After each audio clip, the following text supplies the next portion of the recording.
Welcome everyone to another edition of Talkin Jasper Sports. I am your host, Nicholas Odell. Alongside me, 8th grade Jasper middle school football player, Reese Milligan, on for the second time. Reese, good to have you on again. Yep. And this is just hours after the game against Southridge, in which they won 6-0. Really good game from you guys against Southridge in a muddy field. Even though it looks really nice outside. Good game, by the way. Just explain what happened in all that muddy festival. Well, our offense had a tough day. We couldn't really move the ball much, but our defense played very good, stepped up, and shut them out. Yeah, and you guys still have one more game left against Boonville, but this technically is the start of our season review series. We have all the sports come back, volleyball, soccer, and we're going to have them review their season with us. So, you guys are doing great so far, undefeated so far for you guys. I know one of the tougher games of the year might have been the two Castles, and just can you explain to the audience here what those Castle games were like? Well, we really came out excited for those and punched them in the mouth right from the start and kept our foot on the pedal and kept going, and we eventually prevailed in that game, until those two games. Right, and again, you guys did very well, even though they had a limited amount of home games this year, and you guys just played your last one of 4 today.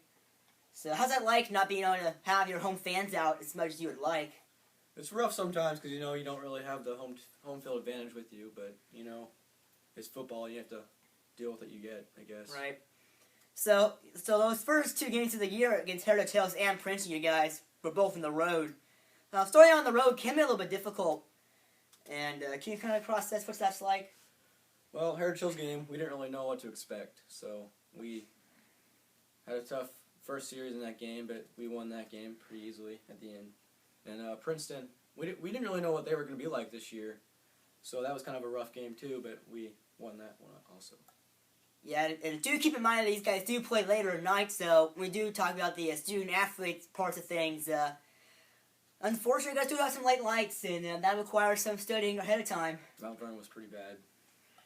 Yeah, in case you guys don't know, Mount Vernon, it's a long drive, and you guys stuck it up, though, and you guys clinched the conference title, or at least a share of it. That's why we got our little belt here with that victory against Mount Vernon.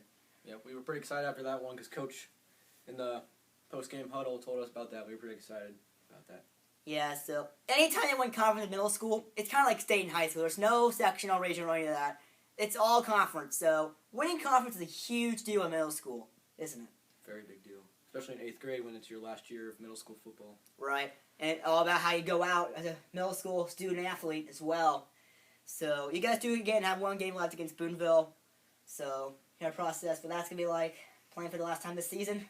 Well, I think we'll come out ready for that game, just considering it's our last middle school football game of our lives, and I think we'll come out and get that game done. Right.